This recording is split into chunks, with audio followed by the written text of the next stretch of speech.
성경 말씀 읽도록 하겠습니다. 사무엘하 24장 말씀 보도록 하겠습니다.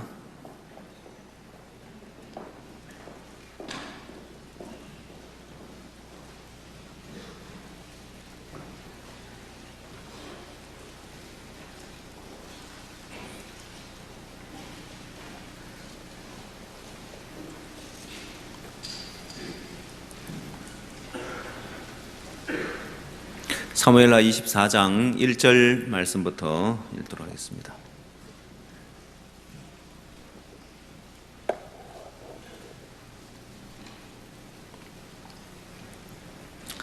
여호와께서 다시 이스라엘을 향하여 진노하사 저희를 치시려고 다윗을 감동시키사 가서 이스라엘과 유다의 인구를 조사하라 하신지라.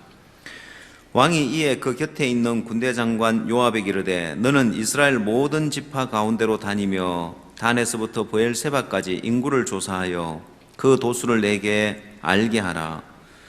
요압이 왕께 고하되 이 백성은 얼마든지 왕의 하나님 여호와께서 100배나 더하게 하사 내 주 왕의 눈으로 보게 하시기를 원하나이다. 그런데 내 주 왕은 어찌하여 이런 일을 기뻐하시나이까 하되 왕의 명령이 요압과 군대 장관들을 재촉한지라. 요압과 장관들이 이스라엘 인구를 조사하려고 왕의 앞에서 물러나서 요단 건너 갓 골짜기 가운데 성읍 아로엘 우편 곧 야셀 맞은편에 이르러 장막을 치고 길르앗에 이르고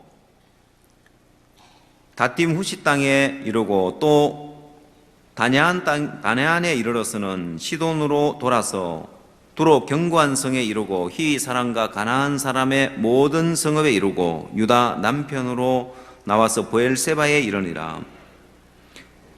저희 무리가 국중을 두루 돌아 9달 서문할 만에 예루살렘에 이르러 요압이 인구 도수를 왕께 고하니 곧 이스라엘에서 칼을 빼는 담대한 자가 80만이요 유다 사람이 50만이었더라.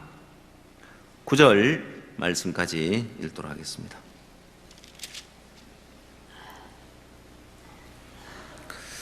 하나님이 우리 선교회 안에서 참 놀라운 일들을 이렇게 하고 계시는데 근간에 제가 이제 이 짧은 시간에 이루어진 일들을 보면서 참 신기한 것이 하나님이 땅끝까지 복음을 전파하는 이 일들을 하나님이 이루고 계신다는 마음이 들어졌습니다. 지금 케냐에서는 선교 20주년 대전도 집회가 이제 케냐에서 집회가 치러지고 있습니다. 제가 케냐에서 이제 3년 동안 선교를 했기 때문에 정말 케냐에 다시 한번 가보고 싶은 그 마음이 이렇게 있었는데 하여튼 선교에 또 다른 일들을 이제 해야 할 일들이 있어서 못 가고 비행기 표까지 이렇게 끊어놨다가 이제 다시 취소를 하고 이제 선교 일들을 좀 이렇게 봤었습니다. 케냐에 이제 제가 가지는 못했지만은 케냐에서 되어지는 일들을 볼 때 참 감사한 게 뭐냐면은 케냐라는 나라는 수많은 선교사들이 이 케냐를 거쳐서 아프리카 선교를 했습니다. 그래서 케냐라는 나라는 아프리카의 관문이라고 할 수 있습니다. 그리고 여러분 아프리카의 이제 그 교통의 특징이 뭐냐면은 도로보다 비행기가 더 발달해 있는 게 이제 특징이었습니다. 보통 도로가 먼저 발달하죠. 근데 아프리카의 그 넓은 이제 땅에 도로를 다 건설하려고 하니까 너무 힘이 드니까 도로보다는 경비행기로 이렇게 이제 이동을 하게 되어집니다. 그래서 이제 미골이라는 시골 마을에 가면은 비행장이 있는데 참 신기한 것은 비행장 활주로가 비포장입니다. 이해가 잘 안 가죠? 그래서 포장이 돼 있는 뭐 아스팔트나 시멘트로 포장되어 있는 활주로가 아니고 땅을 잘 다져가지고 이제 활주로를 이렇게 만들어 놨는데, 이제 그렇게 이제 활주로만 만들어 놓으면은 경비행기는 그렇게 긴 활주로를 필요로 하지 않습니다. 보면은 그렇게 경비행기로 이렇게 교통수단이 발달돼 있어서 이 케냐가 이제 아프리카 선교의 중심지였습니다. 케냐에서 이제 비행기로 이동을 해서 곳곳에 이제 가서 선교를 했던 겁니다. 그래서 이 미골이라는 도시는 탄자니아 국경지대니까 케냐 맨 끝 이제 도시라고 할 수 있겠죠. 그 구석구석까지 그렇게 경비행장을 설치하고 선교 활동을 이렇게 했습니다. 근데 이제 선교사들이 이제 하도 많이 와서 이제 활동을 하다 보니까 그전에는 선교사들에게 많은 혜택을 줬습니다. 그래서 선교사들에게 이제 면세 혜택도 줬고, 교회에 이제 면세 혜택을 줘가지고 교회로 들어오는 물건들은 다 이제 면세로 들어왔는데, 케냐에서 이제 법을 많이 바꿔버렸습니다. 왜? 그 법을 악용해가지고 장사꾼들이 이제 장사를 하는 거예요. 물건을 가져올 때 면세로 가져와서 장사를 하니까 그 면세 혜택도 없애버렸고, 그 다음 케냐에 이제 또 법이 이 종교 등록이라는 그 법을 만들어 가지고 이제 교회가 선교사들이 와도 그 선교사가 그 교회에 이제 어떤 선교에 와서 건물을 짓고 뭐 땅을 사고 뭘 해도 이 교회 주인이 될 수 없도록 종교 등록제를 만들어 가지고 이제 종교 등록을 선교사들에게 더 이상 주질 않습니다. 자국민들한테는 종교 등록을 주는데 선교사들에게는 종교 등록을 주지 않습니다. 그래서 우리나라 이제 선교 이제 여러 교단들이 있지만은 우리나라 여러 교단들 가운데 그런 종교 등록을 얻은 교단이 많지 않습니다. 물론 우리도 역시 20년 전에 이제 선교를 시작을 했지만은 종교 등록을 얻을 수가 없었습니다. 이미 이제 대통령이 선교사들에게, 외국 선교사들에게 이제 종교 등록을 더 이상 주지 말라고 이제 그렇게 이제 명령을 내렸기 때문에 어느 누구도 이제 종교 등록을 얻지를 못했습니다. 자, 그래서 이제 우리도 이제 선교를 하려고 보니까 케냐 이제 법으로 등록이 없으면은 선교 활동을 못 하니까 어떻게 해야 되냐면은 종교 등록을 가지고 있는 그 교회나 교단에 속해서 일을 해야 하는 겁니다. 이제 그렇게 이제 속하게 되어지면 문제가 뭐냐면은 그렇게 종교 등록을 주고 선교 활동을 할 수 있게 허락을 하는 대가로 많은 이제 선교비를 요구를 합니다. 그래서 뭐 노골적으로 돈 내놔라 이런 건 아니지만은 예를 들어서 뭐 예배당을 짓는데 예배당에 지붕 덮을 이제 양철 지붕을 덮는데 그 값이 없는데 그게 몇만 불 들어가는데, 그 다음 또 뭐 빈민들 뭐 후원 사업을 하는데 그게 또 뭐 몇십만 불 들어가는데 좀 어떻게 하시면 안 좋겠느냐고 뭐 이런 식으로 해가지고 이제 다 이제 그 선교비를 이제 요구를 해요. 아닌 게 아니라 우리도 그 당시에 이제 큰 이제 교단인 이제 한 교단에 속해서 일을 하려고 하는데, 아닌 게 아니라 이제 우리에게도 이제 그런 돈을 요구하는 거죠. 그래서 이제 박 목사님이 이제 아프리카에 이제 가셔가지고 그쪽에 이제 대표 목사를 만나야 하는데, 대표 목사를 만나면 틀림없이 박 목사님에게도 돈을 요구할 거란 말입니다. 그래서 어떻게 하지? 그날 목사님 새벽에 이제 기도하다가 선교사님들을 불렀습니다. 김종덕 선교사님과 윤정수 이제 선교사님 두 분이 이제 그때 케냐에서 선교 활동을 하러 이제 갔었는데, 두 분을 불러가지고 오늘 키통가 목사를 만나면은 틀림없이 내게 돈을 요구할 텐데, 내가 하나님 앞에 기도해 보니까 하나님이 내게 오늘 이 마음을 주셨다고 하면서 내가 오늘 그분들을 만나면 하나님을 나타내야 되겠다. 왜 하나님을 의지하지 않고 사람을 의지하느냐고, 하나님을 의지하라고 하나님을 이야기해야 되겠다. 그때 이제 두 선교사님은 야, 이제 우리는 추방을 당하겠구나 이 생각을 했답니다. 왜? 그들의 요구를 들어주지 않으면은 추방당하는 게 이제 이제 아프리카에서 케냐에서 일례였기 때문에 그럼 어디로 가지까지 생각을 했답니다. 탄자니아로 가나 어디로 가나 이런 생각을 했답니다. 이제 직접 이제 목사님이 그들을 만나서 그분들에게 안전이가 아닌 게 아니라 뭐가 얼마가 드는데 빈민 구제 사업에 얼마가 들고 뭐가 얼마 들고 이야기를 하는 거예요. 그래서 박 목사님께서 그분들에게 케냐에 하나님이 없느냐? 왜 사람을 의지하냐? 하나님이 살아계시는데 하나님을 의지해야지.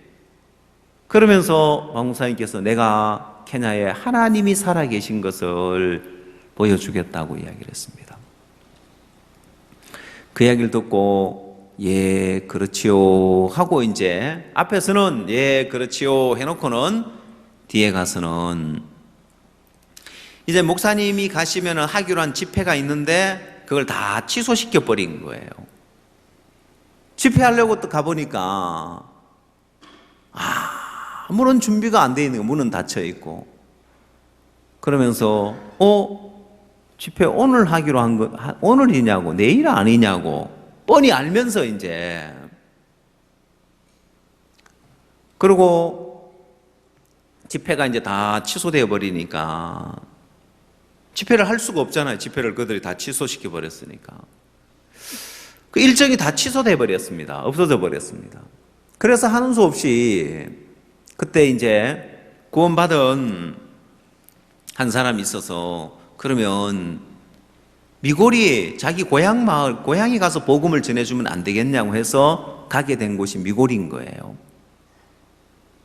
그러니까 미고리가 아주 이제 국경지대 이제 시골 도시인데도 거기에 우리 교회가 개척된 이유가 뭐냐면은 집회가 이제 나이로비의 집회가 취소되면서 그곳으로 가게 된 거예요. 근데 그 틈에 경찰에다가 이제 신고를 한 거예요. 김종덕 선교사와 윤종숙 선교사는 더 이상 이제 우리 교단과 함께 하지 않는다 하고 이제 경찰에 신고를 한 거예요. 그러면 이분들은 불법이 되는 거예요. 종교 등록도 없고 종교 등록이 있는 교단에 속하지도 않으니까 추방을 당하게 돼 있는 거예요. 경찰이 들어닥쳤습니다. 잡으려고 이제. 근데 미고리에 전도 집회를 하느라고 미고리로 가버렸기 때문에 잡을 수가 없죠. 그러고는 이제 거기에 있는 집을 지키려고 키포를 하고 있는 청년을 하나 잡아가 버렸습니다. 갔다 와 보니까 집회를 갔다 오니까 상황이 이렇게 돼 있는 거예요. 상황은 이렇게 되어 있는데 큰일 났죠 이제는. 근데 참 신기한 것은 우리가 케냐에 선교를 하기를 원하는 우리 뜻보다도 하나님의 뜻이 더 간절하니까 하나님이 길을 여시는데 그 청년의 할아버지가 경찰에 잡혀간 청년의 할아버지가 어디에 근무하다가 은퇴를 한 분이냐면은 종교 등록 관청에 근무하다가 은퇴를 한 분인 거예요.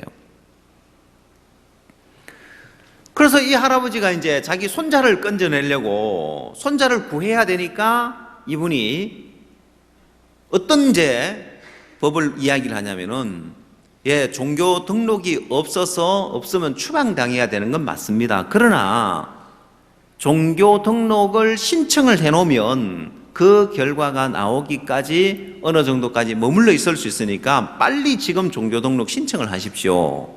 자, 그래서 이제 종교 등록 신청을 하게 됩니다. 왜? 이 할아버지는 자기 손자를 건져내기 위해서는 이 교단이 우리 교회가 이제 종교 등록 신청을 해야 되니까 어떻게 하면 되는지를 다 알려줘서 신청을 하게 된 거예요. 근데 종교 등록을 얻는 거는 거의 불가능했습니다. 왜? 종교 등록을 신청한 교단들이 하도 많아 산더미처럼 서류가 쌓여 있는데 한 건도 허락을 해주질 않았습니다. 근데 신기한 일이 일어났습니다. 어느 날 라디오 방송에 사람을 찾는 방송이 나오는 거예요. 여러분, 옛날에는 이 스마트폰이 없었고 아프리카에는 전화기가 이렇게 다 전화선로가 다 연결이 안 돼 있기 때문에 나라에서 뭐 대통령이 아니면 나라에서 중요한 일이 있어 사람을 찾을 때는 라디오 방송으로 보내는 거예요. 그 할아버지 이름이 이제 무바가나 씨였는데 라디오 방송에 무바가나 씨 대통령이 찾습니다 이런 방송이 나오는 거예요. 그럼 그 방송을 들은 사람이 빨리 대통령이 찾는답니다, 빨리 가보세요 이렇게 알려주는 거예요. 뭐 그 방법도 괜찮죠? 그래서 이제 가서 이제 왜 당신이 이 선교회를 도와주려고 하느냐, 왜 이 선교회가 종교 등록 신청을 했는데 당신이 도와주려고 하느냐. 그래서 이분이 그 이제 손자로 인하여서 우리와 이제 알게 되면서 우리 선교에 대해서 쭉 듣게 되고 이분이 마음을 열고 우리 선교회를 도와야 되겠다는 마음을 연 거예요. 그리고 이제 우리가 1996년에 처음으로 이제 우리가 종교 등록 허가를 얻게 되어집니다. 근데 김정덕 선교사님과 이제 윤정도 선교사님 두 선교사님은 지금도 이해 안 가는 일이 하나 있대요. 이게 뭐냐면은 종교 등록을 얻기 위해서는 대통령 종교자문위원장이 사인을 해야 되는데 그 대통령 종교자문위원장이 누구냐면은 우리 선교사님들을 추방하려고 했던 키통가 목사였습니다. 그분이 사인을 할 리가 없다는 거죠. 근데 중요한 건 사인이 났고 모든 게 다 통과해서 우리가 종교 등록을 얻게 되어집니다. 기적 같은 일들이 일어난 거죠. 자, 이제 그 종교 등록을 얻고 난 이후에 목사님은 케냐에 많은 일을 하고 싶어 했습니다. 첫 번째로 이 종교 등록을 우리처럼 이렇게 종교 등록을 얻지 못해서 고생하는 선교사들이 있을 텐데 우리가 그들에게 이 종교 등록증을 주고 우리가 가지고 있으면은 뭐 우리에게 속하겠다는 많은 사람에게 얼마든지 무한정 줄 수 있습니다. 그래서 주고 이들에게 1년에 한두 차례씩 수양회에 참석시켜서 복음을 전하자. 근데 종교 등록을 주려고 보니까 필요로 하는 사람이 그렇게 많지 않았습니다. 제가 이제 케냐에 갔을 때 종교 등록을 주라는 그 말씀이 10년 전에 한 말씀이었습니다. 제가 2006년도에 이제 케냐를 갔으니까 10년 전에 종교 등록을 얻었고 그때 하신 말씀이 이제 10년 만에 그 말씀이 떠오르는 거예요. 제가 케냐에 가 있으면서 그래, 목사님께서 이 종교 등록을 주라고 했지. 그래서 이제 단기 선교사들을 이제 보내서 케냐에 이제 교회들로 보내 목회자들에게 우리가 종교 등록을 주겠다고 이제 보냈습니다. 가서 다 찾아다니 힘든 거예요. 왜? 케냐 목회자들이 예배당하고 집하고 붙어 있지 않습니다. 그냥 예배당만 하나 덩그러니 있고 사는 집은 따로 있기 때문에 그 교회 목사를 찾으려면 발품을 이제 팔아서 쭉 돌아다녀야 되는 거예요. 그러니까 묻고 물어가지고 목회자들을 만나서 우리가 종교 등록을 이렇게 무료로 주려고 하는데 필요로 하느냐고 물어보니까 다 있다고 하는 거예요. 그렇죠. 예배당이 있다는 것은 지금 종교 등록 없이는 케냐에서 종교 이제 이 행사를 할 수 없는데 예배를 드리고 있고 교회가 있다는 것은 다 종교 등록이 있다는 거잖아요. 일주일 동안 돌아다닌 결과가 목사님 다 있다고 하던데요 하고 이야기를 하는 거예요. 상식적으로 생각을 해보십시오. 종교 등록이 없으면 종교 이제 행사를 할 수 없는 나라에서 예배당을 짓고 예배를 드리고 있다는 것은 등록증이 있다는 거예요, 없다는 거예요? 있다는 거죠. 당연한 이야기죠. 근데 제 마음에 어떤 생각이 하나 들어지냐면은 하나님이 그 종 선지자에게 하나님의 행하실 일을 보이지 않고는 결코 행하심이 없다고 했는데 이렇게 종을 통해 말씀한 것은 하나님이 뭔가 행하시고자 하는 뜻이 있고 행하시고자 하는 일이 있는 거예요. 그럼 종에게 등록증을 무료로 주라고 했을 때 이렇게 예비되어 있는 사람이 있기 때문에 주라고 한 거죠. 그러나 일주일 동안 다녀보니까 우리가 직접 나가보고 직접 만나보고 직접 확인해 보니까 없더라는 거예요. 자, 그러면 이제 우리는 우리가 본 것을, 우리가 확인해 본 것을 그걸 더 믿습니다. 종의 말씀보다는. 아니, 목사님은 그냥 하신 말씀이지 주라고 했는데 그래 최선을 다해서 주려고 알아보니까 없더라 하고 마는 거예요. 자, 그렇게 이제 말씀을 받는 사람은 하나님의 역사를 경험할 수가 없어요. 이 세계는, 우리가 가고 있는 길은 영의 영역이기 때문에 우리가 사리 분별을 하고 우리의 경험을 가지고 우리가 판단을 해봐서 따르는 게 아니에요. 하나님의 뜻과 계획을, 이 영적인 섭리 안에서 하나님의 뜻과 계획을 종을 통해 나타냈을 때 그걸 믿음으로 받지 않고는 그 영역에 가서 하나님 역사와 능력을 만날 수가 없습니다. 최선은 다할 수 있겠죠. 자, 그래서 인간의 생각과 판단을 가지고 인간의 경험을 가지고 따르는 사람은 여기까지밖에 못 따르는 거예요. 어디까지요? 종이 등록증을 줘서 우리처럼 등록증이 없어서 고생하는 그런 이제 목회자들에게 등록증을 무료로 주면 좋겠다. 예, 그 말씀을 받았습니다. 그리고 주려고 찾아다녔습니다. 일주일 동안 몇십 명의 단기 선교사들이 돌아다니면서 다 확인하고 돌아왔는데 결과는 실망스러운 거예요. 목사님 다 있다고 하던데요. 그리고 상식적으로 그래 있으니까 교회를 하고 있지. 자, 이제 그러면 이제 우리는 할 도리를 다 했다고 생각을 하는 거예요. 자, 이게 이제 종교인들입니다. 이게 종교인들이 가는 길이에요. 우리가 가는 길은 믿음의 길을 가는 거고 우리는 영의 삶을 사는 거기 때문에 이제 우리가 섬기는 것은 영의 새로운 것으로 섬기는 삶이기 때문에 우리는 그 너머의 세계가 있습니다. 그게 뭐냐면은 내 눈에 보기에 없지만 내 눈에 보기에 이제 없는 것처럼 보이고 실제 나가보니까 없고 경험해 본 바로 목사님은 한국에 앉아서 말씀하셨고 우리는 케냐에서 실제 돌아다니면서 확인해 본 결과 등록증을 필요로 하는 사람이 없더라 이 말입니다. 그럼 우리는 그걸 더 믿습니다. 근데 목사님이 하신 그 말씀은 그냥 목사님이 한 것이 아니라 하나님이 그 선자에게 보이시지 않고는 결코 행하심이 없다는 말씀처럼 하나님이 행할 일을 교회를 통하여 종을 통하여서 나타낸 영의 세계인데 우리는 그 음성을 받고 최대한 그 음성을 따라보고 또 해본 결과 없더라. 거기서 머무는 거예요. 자, 이게 이제 종교인들이 갈 수 있는 영역의 한계입니다. 종교인들은 여기까지 갈 수 있습니다. 그 음성을 받고 따르고 순종하고 할 수 있어요. 그러나 그 너머의 세계를 못 가보는 거예요.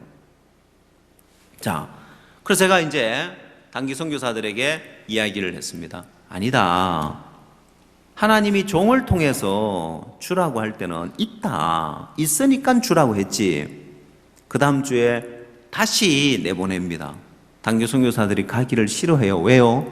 아니 우리가 다 돌아본 바 목회자들을 만나본 바 필요 없다고 하던데 또 가라고 하니까 가기를 싫어하는 거예요. 제가 아니다. 다시 가라.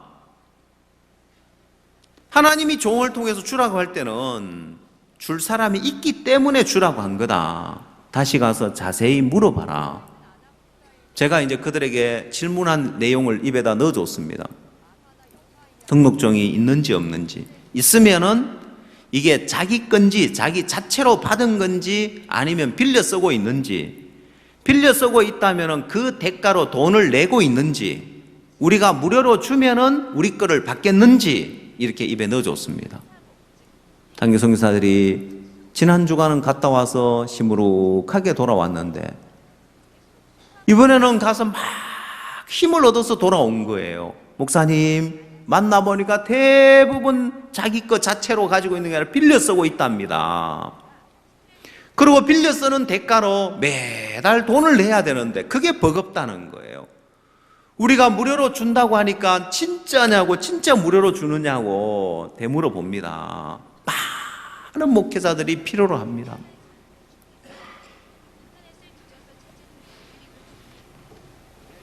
여러분 바로 이 차이라는 걸 알아야 됩니다. 여러분 신앙에서도 하나님이 예배해 놓은 축복과 역사를 만나지 못하는 사람은 여러분이 영의 영역에 가지 않았기 때문에 하나님 역사와 축복을 못 만나는 겁니다.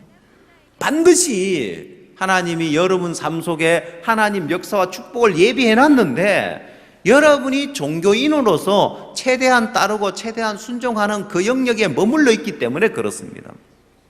하나님의 축복은 영의 영역에 가야 만나집니다. 이걸 보고 우리는 믿음의 영역이라고 합니다.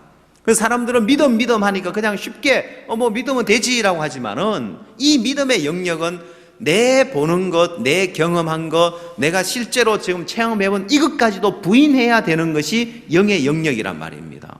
이 세계에 가보면 반드시 하나님의 축복과 하나님 역사와 하나님의 능력을 만나게 되어져 있습니다. 제가 어떤 현지 목사님을 만나보면서 가슴이 찡한 그 이야기를 듣게 됩니다. 이 목사님은 머리가 하얀 아프리카 목사님입니다. 이 목사님은 자기 종교 등록증이 없어서 고생한 목사님인 거예요. 자기가 교회를 6번이나 개척을 했습니다. 자기가 교회를 개척을 해서 교회가 잘 되면 원래 등록증을 가지고 있는 교단에서 딴 데로 가라고 한대요. 교회가 잘 됐는데 그래서 어쩔 수 없이 눈물을 머금고 또 그 교회를 두고 또 새로 또 시작을 해야 된대요. 자기 종교 등록이 없으니까 그렇게 이제 다닐 수밖에 없는 거예요. 그래서 교회가 어느 정도 커지고 헌금이 좀 나오고 이러면은 또 본부에서 사람을 보내가지고 재정도 다 감독하고 또 이제 또 딴 데로 가라고 하면 갈 수밖에 없는 거예요. 이 목사님은 자기 교회를 가지고 자기 목회를 하고 싶은데 그럴 수가 없는 거예요.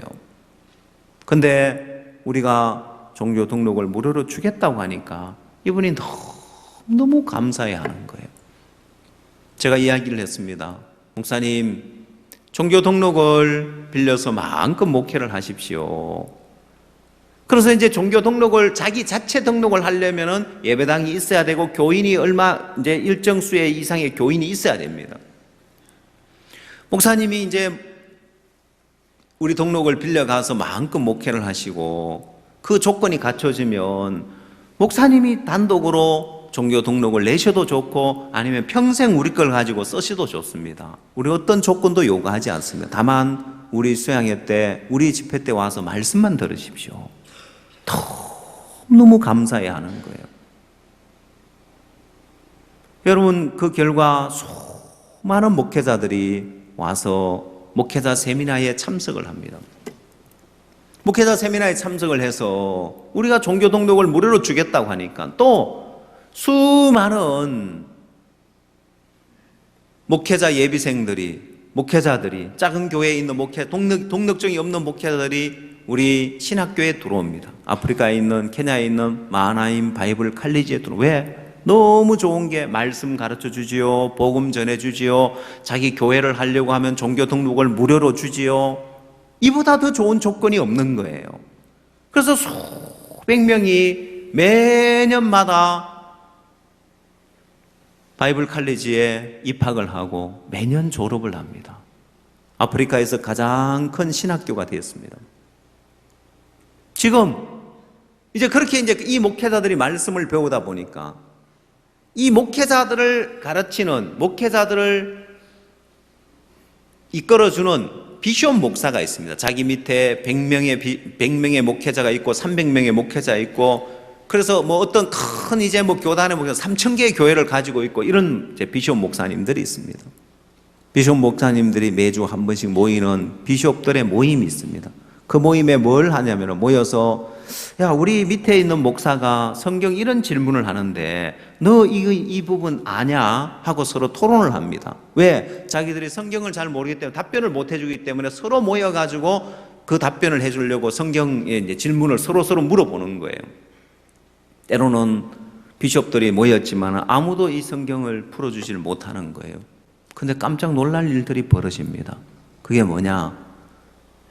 자기 밑에 있는 목사들의 설교가 달라집니다. 야, 너 그거 어디 가서 배웠냐? 아, 예. 나이로비에 있는 마하나임 바이블 칼리지에 가서 배웠습니다. 목회자들의 설교가 달라지고 말씀이 달라지는 걸 보면서 심지어 어떤 교회에서는 자기 교회 목사님 보고 옆에 교회 목사님 와서 한번 설교하니까 설교가 딱 달라진 걸 보면서 자기 교회 목사님 보고 목사님도 저기 가서 저 목사님 배운 곳에 가서 나이로비가 좀 배워오세요 라고 하는 거예요.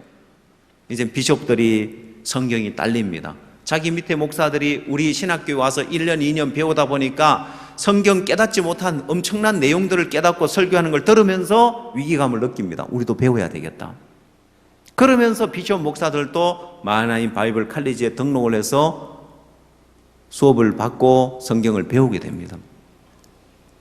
참 재밌는 것은 케냐에 넓은 땅이 있는데 약 한 7,200평 정도 되는 땅이니까 건물도 크고 500평 되는 건물 4천 건물도 들어서 있고 그 다음 또 부속 건물도 여러 개가 있으니까 그 마당에 주차장도 넓은 주차장이 있었는데 초기에는 목회자들 가운데 차를 타고 오는 사람이 없었습니다. 근데 시간이 지나면서 주차장에 차가 가득 차기 시작합니다. 그 말은 많은 비숍들이 와서 말씀을 배운다는 거예요.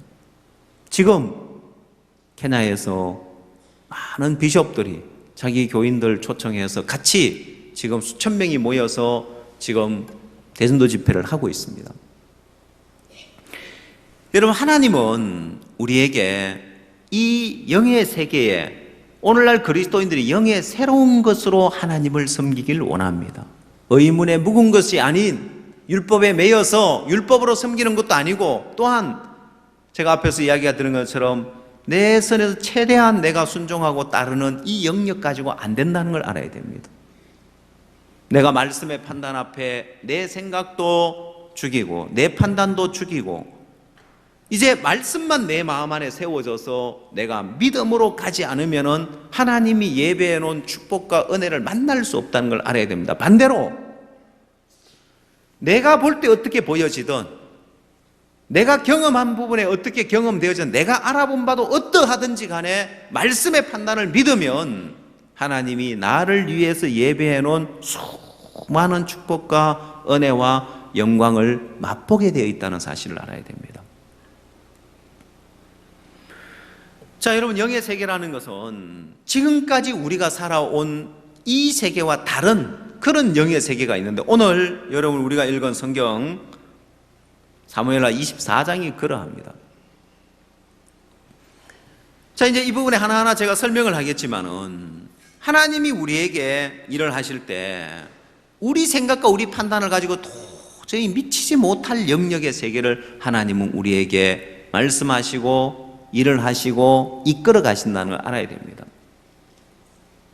여러분, 케냐에 지금 놀라운 그런 복음의 역사 일어나서 집회를 하고 목회자 모임을 하고 너무 감사한데 요즘은 세상이 좋아서 지구 반대편에서 하고 있는 집회 소식을 정말 우리 손바닥 안에서 들여다 볼 수 있는 거예요.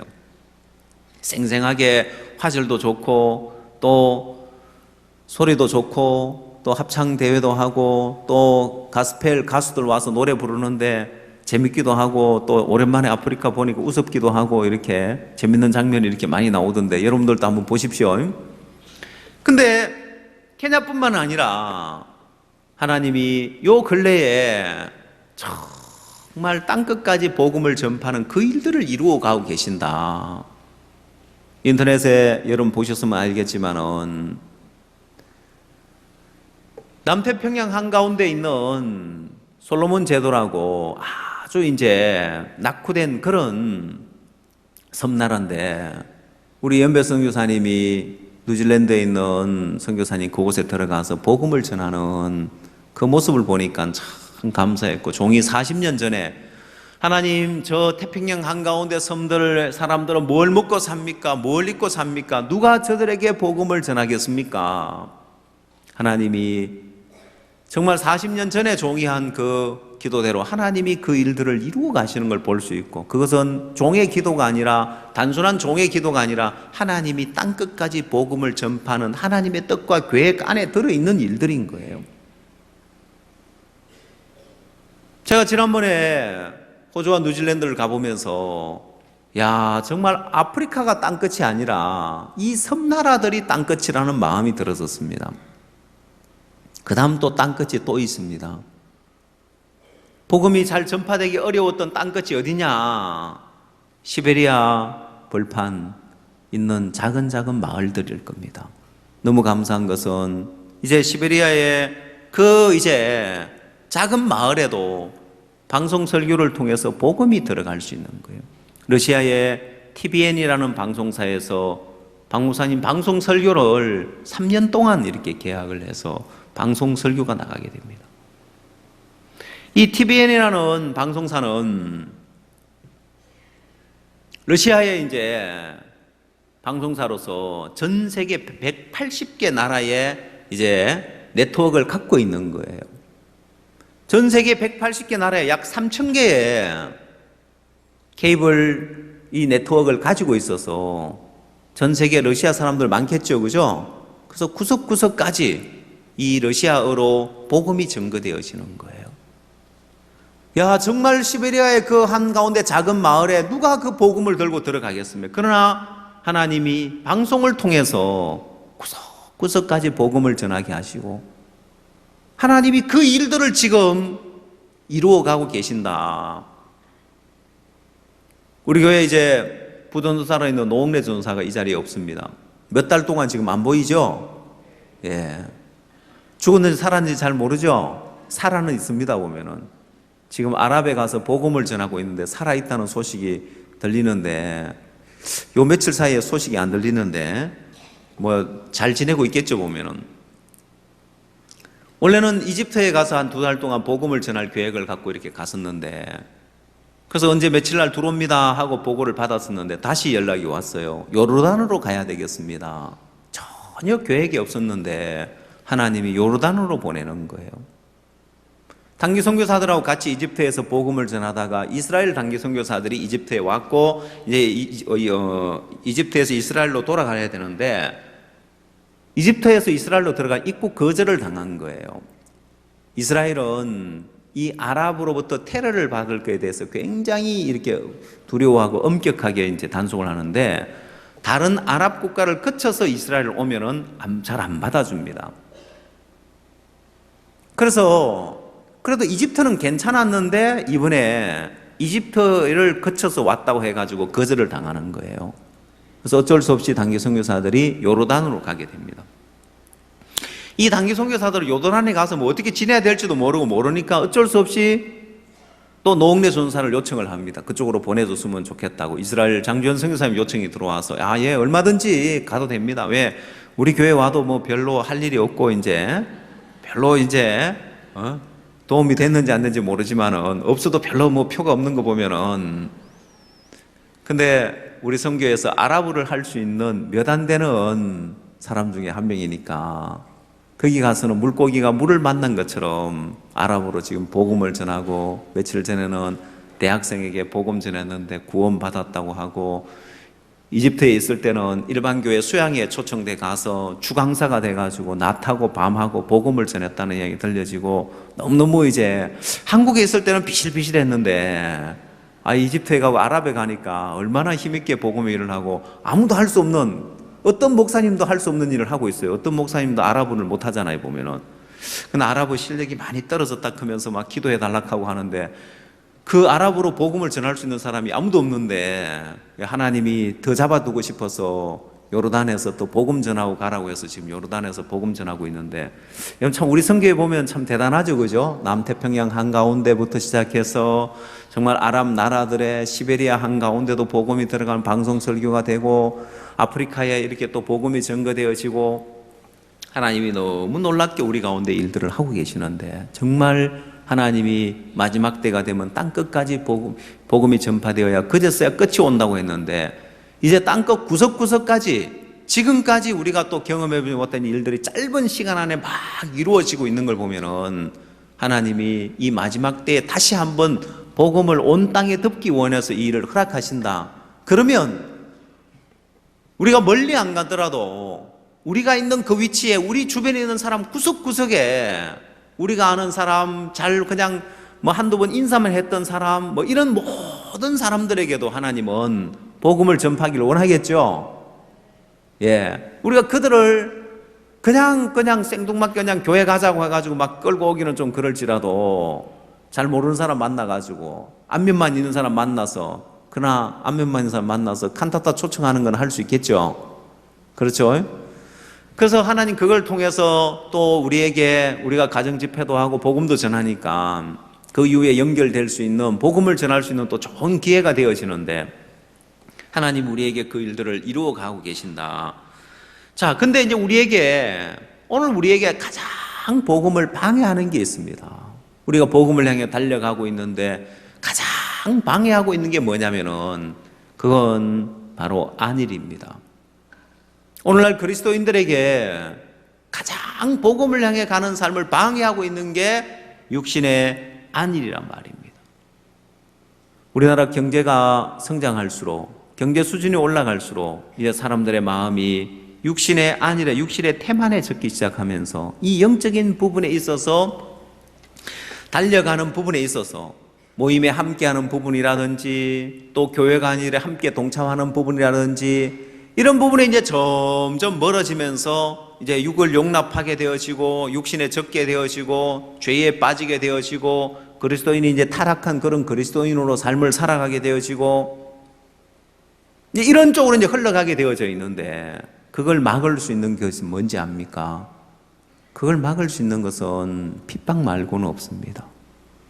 핍박과 고난이 아니고서는 육을 향해 가는 그리스도인들의 그 마음을 막을 수 있는 길이 없습니다. 자, 그래서 하나님은 그리스도인들에게 핍박을 주고 대적을 주고 어려움을 주는 것은 그리스도인들이 타락되어져 가는 것을 하나님은 보시고 그걸 막기 위해서 거기서 건져내기 위해서 일을 하십니다. 그게 바로 사무엘하 24장입니다. 1절 여호와께서 다시 이스라엘을 향하여 진노하사 저희를 치시려고 다윗을 감동시키사 가서 이스라엘과 유다의 인구를 조사하라 하신지라. 자, 하나님이 누구를 향하여 진노했습니까?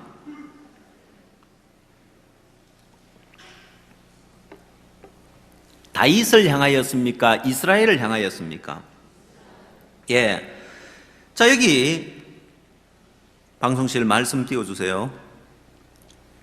여호와께서 다시 이스라엘을 향하여 진노하사, 하나님이 다윗을 향하여 진노하사라고 되어 있어요? 이스라엘을 향하여 진노하였다고 되어 있습니까?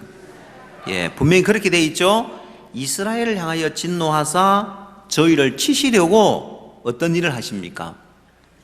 예, 다윗을 감동시키사 이스라엘과 유다의 인구를 조사하라 하신지라 했습니다. 오늘날 다윗의 마음에 유다와 이스라엘의 인구를 조사해야 되겠다는 마음이 일어나는 거예요. 근데 그 일에 반대를 해요. 반대하는 사람이 있습니다. 누구냐? 3절 요압이 왕께 고하되 이 백성은 얼마든지 왕의 하나님 여호와께서 100배나 더하게 하사 내 주 왕의 눈으로 보게 하시기를 원하나이다. 그런데 내 주 왕은 어찌하여 이런 일을 기뻐하시나이까? 요압이 반대를 합니다. 막습니다. 근데 다윗이 그 이야기를 안 듣고 백성을 계수하는 일을 진행을 시킵니다. 그 결과 어떻게 되느냐? 그 결과 하나님이 이스라엘을 진노하십니다. 이스라엘을 향하여서. 그리고 하나님이 이스라엘에 재앙을 내려서 죽은 자가 온역이 내려서 7만 명이나 되는 이런 재앙이 내립니다. 자, 이 일을 딱 보면서 요압은 다윗을 향하여 불신하는 마음을 갖는 거예요. 아니, 내가 계수하지 말자고 하지 않았냐? 근데 내 말 안 듣고 계수해서 이런 어려움이 닥쳤다. 7만 명이나 죽었다. 다윗 때문이다. 요압의 마음에 다윗을 신뢰하는 마음이 깨진 거예요. 다윗을 향하여 불신하는 마음이 들어지면서 이제 사무엘 하가 끝나고 열왕기상이 시작되어집니다. 열왕기상 1장으로 넘어가 보십시오.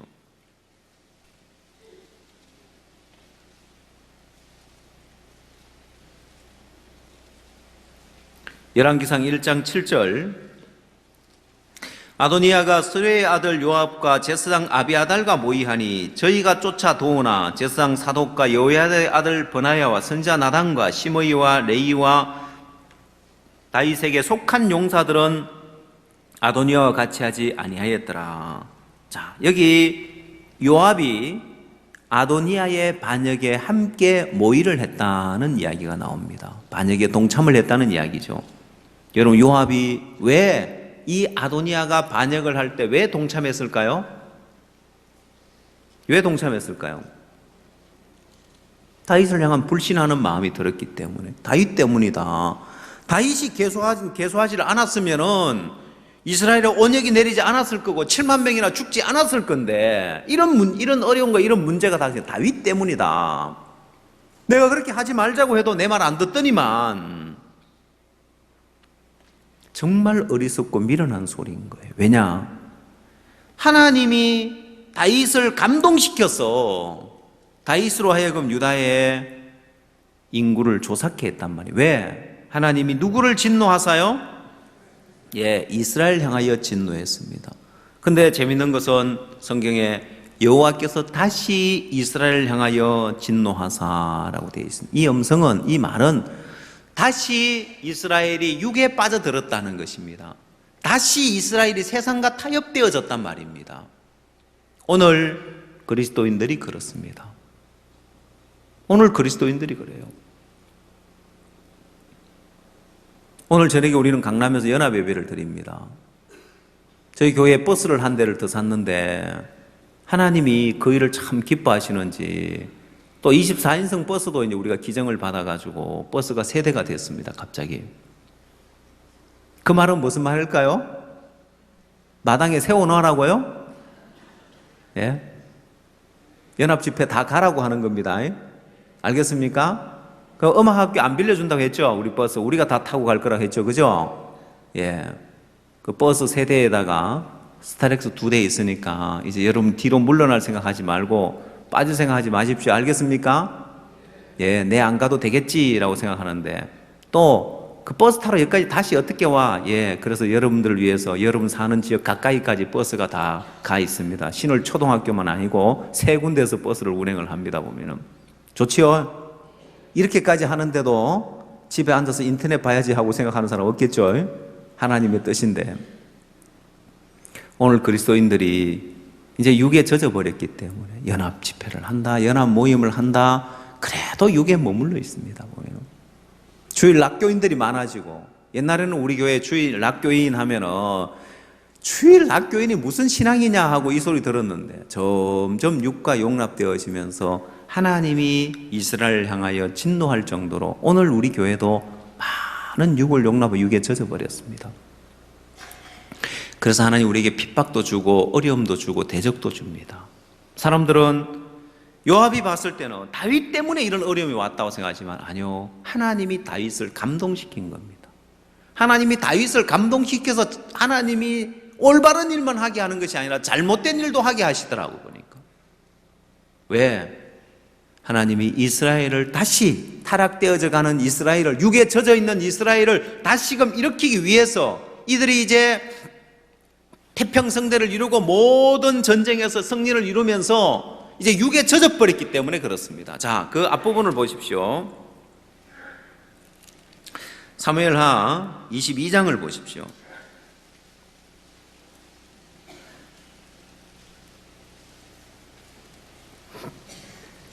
1절, 사무엘하 22장 1절, 여호와께서 다윗을 모든 대적의 손과 사울의 손에서 구원하신 그날에 다윗이 이 노래의 말씀으로 여호와께 아뢰어 가로되 했습니다.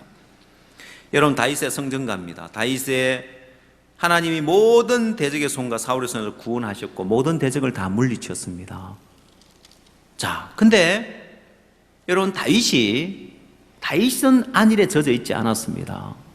다윗은 태만하게 살지 않았습니다. 다윗은 계속해서 영적인 싸움을 싸워 나갔습니다. 그 증거가 어디 있느냐? 그 증거가 21장에 나와 있습니다. 사무엘하 21장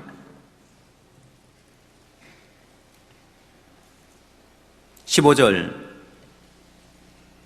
블레셋 사람이 다시 이스라엘을 치거늘 다윗이 그 신복들과 함께 내려가서 블레셋 사람과 싸우더니 다윗이 피곤하매 장대한 자의 아들 중 300세겔 중 되는 노창을 들고 세 칼을 찬 이스비분 없이 다윗을 죽이려 함으로 스웨의 아들 아비새가 다윗을 도와 그 블레셋 사람을 쳐 죽이니 다윗의 종자들이 다윗에게 맹세하여 가로되 왕은 다시 우리와 함께 전장에 나가지 마옵소서 이스라엘의 등불이 꺼지지 말게 하옵소서 하니라.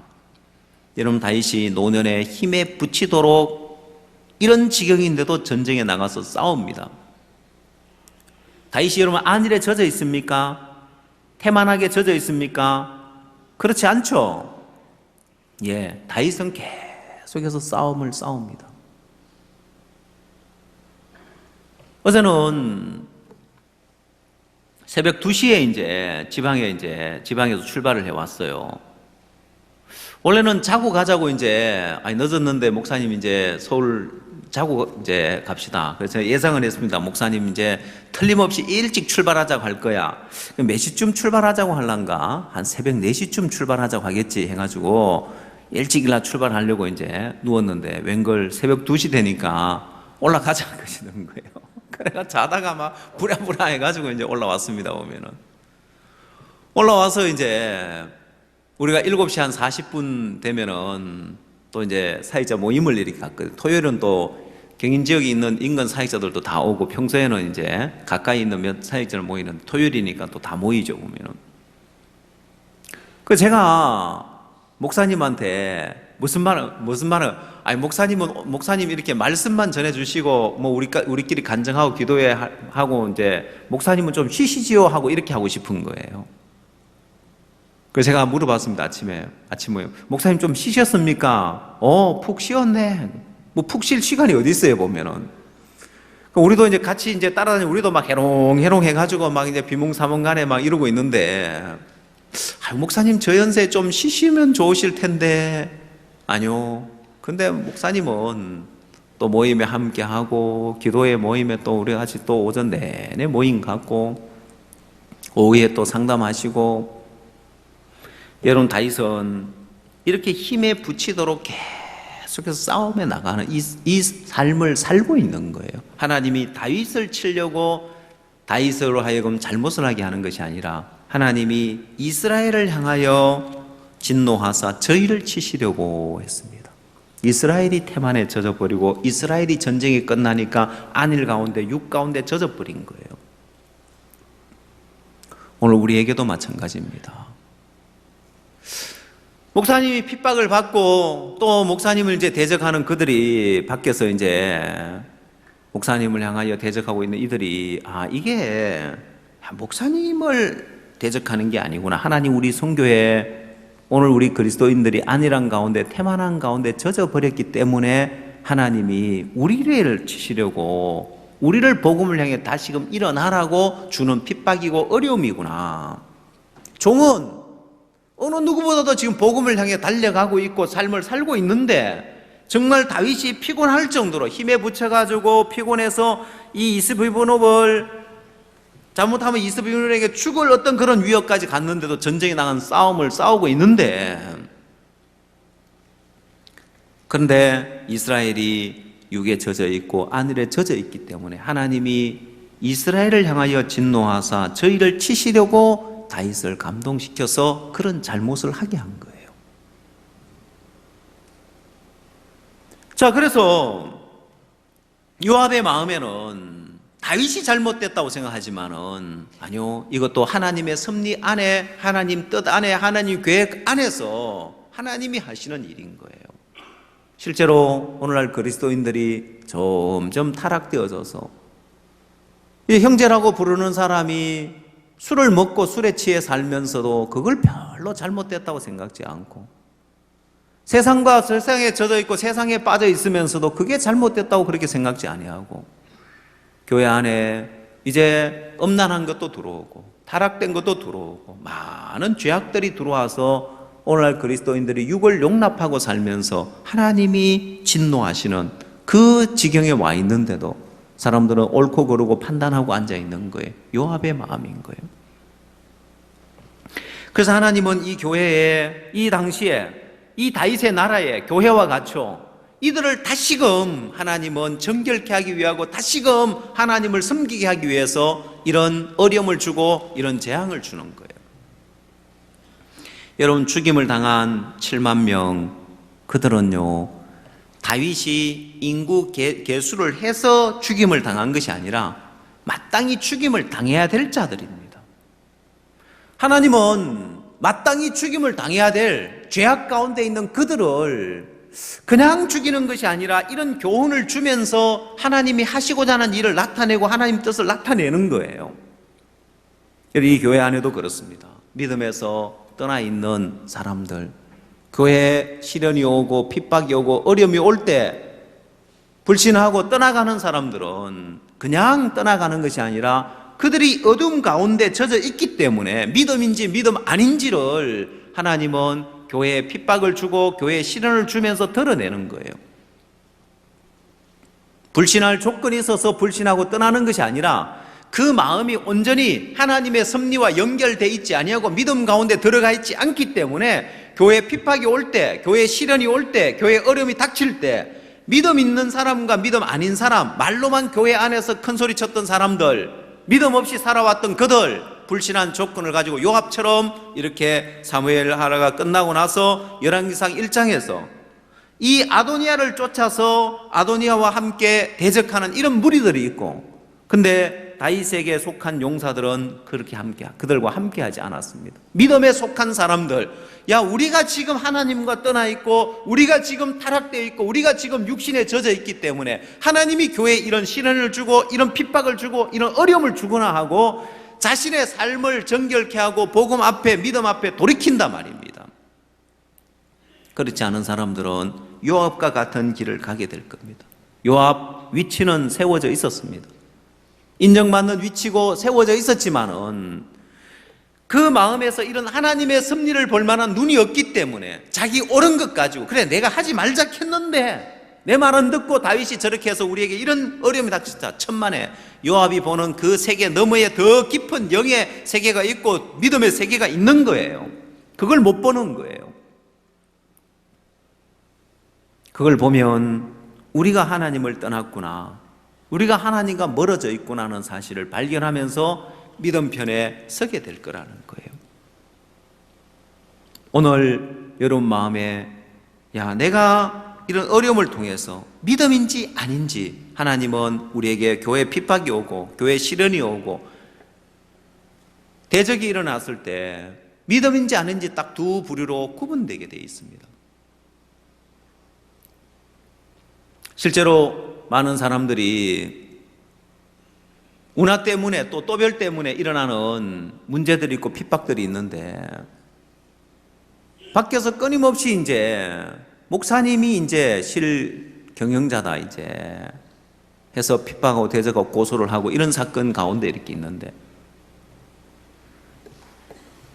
이런 일들 앞에서 마음에서, 야, 제가 이 말씀 앞에서 보니까, 야, 하나님은 지금 우리에게 오늘 그리스도인들이 타락되었기 때문에, 하나님을 떠나 있기 때문에 그리스도인들을 향해 진노하고 있는데 정작 그들은 판단하고 있는 거예요.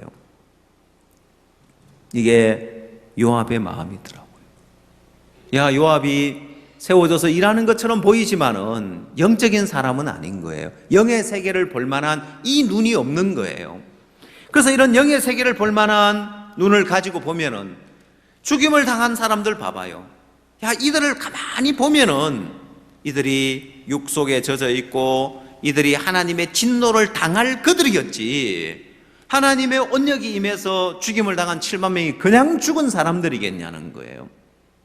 교회에 핍박이 오고 시련이 올 때 떠나가는 사람은 그냥 떠나가는 사람이 아닙니다.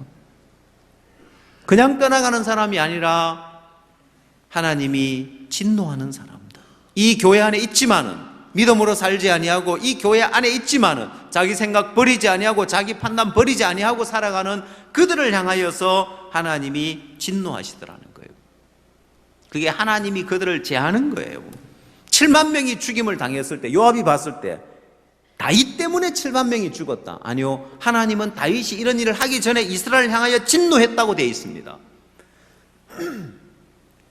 이게 하나님의 뜻이고 하나님의 섭리입니다. 하나님이 다윗을 향하여 진노하지 않았습니다. 왜? 다윗은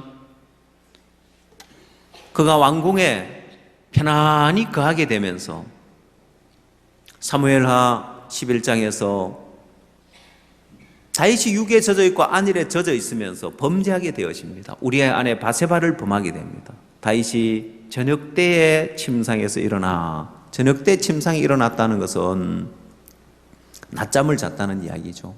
밤늦게 먹고 마시고 놀고 즐기다가, 자, 이제 그가 침상에 일어나서 거닐다가 목욕하는 여인을 보고 그 여인을 데려다가 동침을 합니다. 우리아의 아내 바세바를 범하게 된 거죠. 그리고 우리아를 또 죽이는 일까지 합니다. 다윗이 안일한 가운데 머물러 있을 때 하나님이 그때 다윗을 치셨습니다. 그러나 지금 사무엘하 24장은 하나님이 다윗을 치는 게 아닙니다. 다윗을 치는 다윗은 그때 마음을 돌이켰습니다. 야, 내가 이렇게 육속의 안일한 가운데 젖어 있을 때 하나님 내게 이런 재앙을 내리시구나 해서 거기서 다윗이 계속해서 전쟁에 나갑니다. 백성들이 말립니다. 왕은 이제 전쟁에 나오지 마십시오. 이스라엘의 등불이 꺼지지 않게 하옵소서. 이스비브노과의 싸움에서 죽을 뻔했습니다. 다윗은 자기가 지금 힘에 붙여가지고 적장을 만나면은 이길 수 없는 이제 힘이 약해졌다는 걸 압니다. 근데도 전쟁에 나가는 건요, 자기가 싸울 수 있다고 믿고 나가는 것이 아니라 내가 이렇게 왕궁에 머물러 있으면, 내가 이렇게 안일하게 있으면 타락되어진다는 걸 알기 때문에 다윗은 끊임없이 전쟁에 나가고 있는 겁니다. 하나님이 다윗을 불편하게 여기신 게 아니고요, 이스라엘을 불편하게 여겼습니다. 여러분도 한번 보십시오. 오늘날 그리스도인의 삶이 문제인지 아니면 하나님 우리 앞에 세우는 종의 삶의 문제인지 어느 게 문제인 것 같아요? 분명 오늘날 그리스도인들이 육속에 젖어 있고 오늘 그리스도인들이 안일 가운데 젖어 있는 이걸 향하여 하나님 진노하시고 이걸 하나님은 깨트리려고 오늘 우리에게 핍박도 주고 어려움도 주고 환난도 줄 겁니다. 거기서 믿음으로 돌이켜서 복음 편에 서느냐, 아니면 요압처럼 자기 옳다는 그 생각 가운데 그래 역시 내 생각이 옳아서 천만에요. 오늘 그리스도인들의 삶을 보십시오. 여러분, 우리 부인자매님들이 편지를 쓰면서 그렇게 행복했다고 합니다. 우리가 상공회의소에 도움을 받아서 거기에 등록되어 있는 기업체들에게 후원 편지들을 이렇게 보냈습니다. 여러분, 미국은 수십만 통, 수백만 통 편지를 이렇게 보냈습니다. 초청하는 걸 보냈죠. 우리도 그 흐름을 좀 이어받아서 같이 하자는 마음에서 손글씨를 써서 편지를 보내는 부분을 함께 했습니다. 부인자매님 다 행복해하는 거예요. 지난 수요일날 오랫동안 교회를 떠나 있다가 다시 이제 하나님 앞에 돌아와서 간증하는 한 자매님 간증이 참 우리 마음을 이렇게 뜨겁게 했습니다. 그 자매도 그렇게 편지 쓰는데 동참해서 너무 행복했다고. 야, 우리가 그 편지를 보내서 후원을 받든 안 받든 그 편지를 쓰면서 이렇게 행복해하고 감사하고 이 마음만 얻어도 우리는 이미 목적을 다 이루었다는 생각이 드는 거예요. 우리가 가정 성경 공부를 하고 또 가정 집회를 하고 우리 가정 집회를 해왔는데 조금만 더 하면 이제 1000군데 가정 집회를 할 정도로 하나님 많은 곳에서 집회를 하게 했습니다. 실버 대학을 하는 부분들, 청년 집회를 하는 부분들, 학생들 집회를 하면 하나님 우리에게 이게 복음을 향해 갈 수 있는 많은 길들이 있는데, 근데 이렇게 우리가 지금 하고 있는데 지난 날을 돌이켜 그만큼 우린 복음을 위해서 일을 안 했다는 것입니다. 여러분, 맞아요 안 맞아요? 지금 여러분 복음의 일을 힘에 버겁습니까? 아니요, 그냥 우리는 하고 있습니다. 아직 힘에 버거울 정도로 막 하는 것이 아니라 우리가 그냥 자연스럽게 일들을 해 나가고 있습니다. 여러분, 그렇죠? 앞으로 우리 앞에 얼마나 더 많은 복음의 일을 할 수 있는 길들이 있겠습니까? 보면 그만큼 우리는 안일하고 태만하게 살아왔다는 것입니다. 그래서 하나님이 우리가 복음을 전하지 않았고 안일하고 태만한 가운데 있었기 때문에 하나님이 계속해서 우리에게 어려움을 준 거예요. 오늘 하나님이 우리에게 또 이 안일한 가운데 젖어 있는 우리를 깨트리려고 이 교회에 핍박도 주고 대적도 주고 어려움도 줄 겁니다. 그러나 하나님이 그 모든 어려움을 넘고 또 더 힘있게 복음을 전하게 하며 더 힘있게 이 교회가 복음을 향해 나아가기 위해서 이 교회 안에 어두운 가운데 있는 사람, 불신 가운데 있는 사람, 마음에 정확한 선이 없이 살아가고 있는 사람들, 하나님은 그들에게 재앙을 내릴 거라는 거예요. 죽임을 당한 7만 명은 바로 그런 자들입니다. 여러분 마음에 내가 지금 이제 어느 편에 있느냐, 내가 믿음 편에 설 건지 아닌지, 내가 이 교회 편에 설 건지 아닌지 애매한 가운데 있지 말고 여러분 정확하게 복음 편에 서십시오. 그리고 우리에게 어떤 핍박이 오고 어떤 대적이 오고 어떤 환난이 와도 내가 이 믿음 편에 서서 이 복음을 향해서 나가는 삶, 그 삶이 우리를 가장 행복하게 만들어줍니다. 오늘 하나님 우리에게 여러분의 자녀들도 그렇고 여러분의 가족도 그렇고 정말 우리가 음악중학교가 있고 국제중학교가 있고 링컨 학교가 있고 대학생들 IYF가 있고 그 다음에 또 실버가 돼도 실버들을 위한 실버 대학도 있고 하나님 우리 온 가족을 행복하게 해주지 않습니까? 복음을 향해 사는 동안 온 가족이 행복하게 사는데 오늘 이제 그리스도인들이 점점 육 가운데 안이라고 젖어들고 교회가 하는 일에 복음을 향해 달려가는 일에 우리가 함께하지 않고 미온적인 그 마음을 갖고 있기 때문에 하나님이 이스라엘을 향하여 진노하듯이 그래서 다윗을 향하여서 유다의 인구의 수를 조사하게 하고 이스라엘의 인구 수를 조사하게 하고 그래요. 다윗이 하나님이 감동해서 했는데 왜 하나님이 또 치시나? 왜 하나님이 또 재앙을 내리시냐? 이게 오늘 우리 교회의 모습이구나.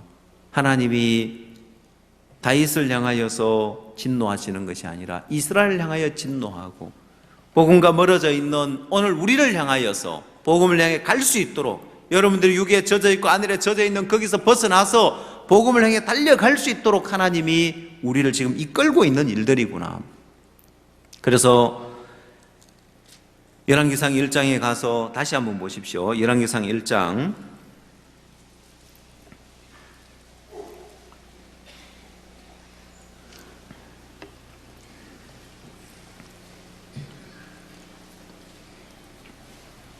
7절 아도니아가 스루의 아들 요압과 제사장 아비아달과 모의하니 저희가 쫓아 도우나 제사장 사독과 여호야다의 아들 브나야와 선자 나단과 시므이와 레이와 다윗에게 속한 용사들은 아도니아와 같이 하지 아니하였더라 했습니다.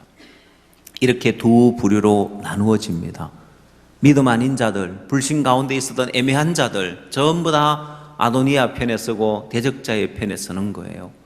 그동안 정말 이 압살롬을 쫓아서 대적하는 반역의 길에는 서지 않았지만 요압이 결국은 아도니아를 쫓아서 반역하는 일에 모의를 하더라는 거예요. 그러나 다윗에게 속한 용사들은 제사장 사독과 여호야다의 아들 브나야와 선지자 나단과 시므이와 레이와 다윗에게 속한 용사들은 아도니아와 같이 하지 아니했다고 했습니다. 불신 쪽으로 흘러가는 그 마음과 같이 하지 아니했다는 것과 같은 것입니다. 자, 여러분 이 요압은 불신을 쫓아가는 그들과 그 마음과 같이 한 자고 여기 있는 다윗에게 속한 용사들은 불신을 향해 가는 그 마음과 함께하지 아니했다는 것입니다.